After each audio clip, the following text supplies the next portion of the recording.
مسلمان اگر نماز نہیں پڑھتا تو کیا وہ مسلمان ہے یا نہیں؟ 6 حدیثیں میں آپ کو بتاتا ہوں، آپ اس کو یاد رکھیں اور اسے آگے بھی پہنچائیں۔ سب سے پہلی حدیث، آپ علیہ السلام نے فرمایا بے شک انسان کے ایمان اور کفر کے درمیان صرف نماز ہے۔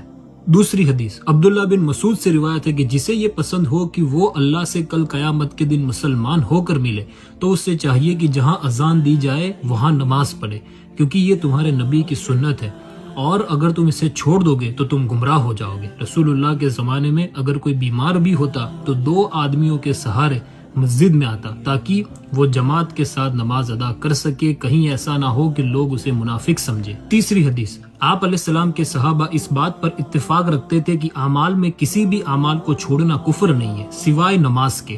ہمارا اور منافقین کا عہد صرف نماز پہ ہے، جس نے نماز چھوڑی اس نے کفر کیا۔ چوتھی حدیث، یہ تو بہت فیمس حدیث ہے، سب کو پتہ ہے۔ آپ علیہ السلام نے فرمایا بچوں کو 7 سال کی عمر تک نماز کا حکم دو، اگر وہ نماز نہ پڑھے تو 10 سال کی عمر میں انہیں سزا بھی دو اور ان کے بستر بھی الگ کر دو۔ نمبر 5، آپ علیہ السلام معاذ بن جبل رضی اللہ تعالیٰ عنہ کو نصیحت کرتے ہوئے آپ نے فرمایا معاذ اللہ کے ساتھ شرک مت کرنا، چاہے لوگ تمہارے ٹکڑے ٹکڑے کر دے، مار دے یا تمہیں آگ میں زندہ جلا دے، کبھی اللہ کے ساتھ شرک مت کرنا۔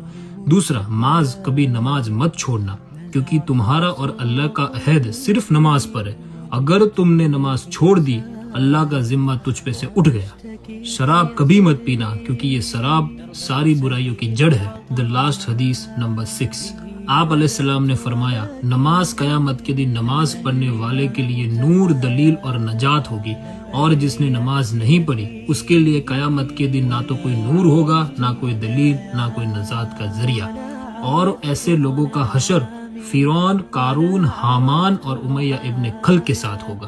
سو ان 6 حدیثوں سے ہمیں کیا پتا چلتا ہے کہ if you are not praying 5 times a day، اگر آپ 5 ٹائم کی نماز نہیں پڑھ رہے ہو، whether your name is علی، عمر اور عبداللہ، اس سے کوئی فرق نہیں پڑتا، اگر آپ نماز نہیں پڑھتے تو آپ اللہ کے نزدیک مسلمان ہی نہیں ہیں۔ نماز مسلمان کی پہچان ہے۔